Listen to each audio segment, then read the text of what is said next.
We're here to tell the truth. This grace that you've talked about, I mean, looking at the Old Testament, looking at how it's going now, it's so beautiful. But then, how does one access this grace? How do we get in touch with this amazing gift of God? How do we receive the grace of God? Yes. All right, so like I did, I'll give you a quick list from our school of ministry. Okay, how we receive the grace of God. Many people think it's just in one way. It's not. Okay, it's not in one way that we receive the grace of God. Every time you take, it's like saying the only way you can have food is by walking. It's not. If you visit a wealthy relative, you probably have food. Lots of it. The only way you can have food is if you go to a soup kitchen in places where they give out free food. Yeah. Okay, there are lines you may call, and there are people that might give you food. If you're hanging out with family, you probably have food.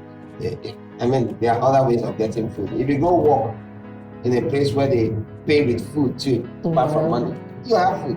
There's more than one way to get food. You could go to a place and say, I'll walk for food. Okay. Yeah, and then you could plant for food. You could actually plant. All right, so all this could bring about food. Yeah, how do you receive God's grace? One way is through faith. Romans 5:2. Okay. You receive grace through faith, and that's the most commonly understood form of grace. Again, through him we have also obtained access by faith into this grace. That's what it says. Ephesians 2:8, all of that. This is how we get grace. Yeah. We're saved by grace through faith. We agree. But how come the Bible also tells you that God gives grace to the humble? Okay, so you can get grace through humility.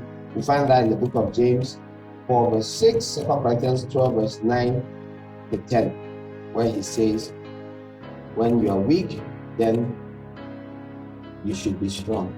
Humility, weakness opens you up to grace, and many people need to know this. Many people that are not enjoying the grace they should, because they won't humble themselves, and they are trying to access, remember, multifaceted grace of God. Yeah. They are trying to access grace only through faith. So they say, I'll give myself to a lot of prayer, I'll declare, I'll decree, and things don't seem to change.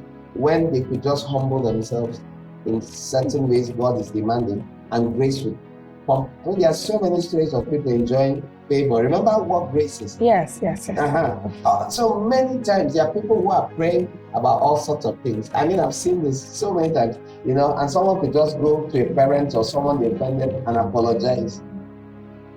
And boom, without a single prayer, without a prayer, everything will change. The grace would have come through the humility, but they don't know any better. Or they've been told that, grace is free endlessly. No, you pay the price of humility and you will see so much grace. Your whole Bible from Genesis down shows you how someone can get grace through humility.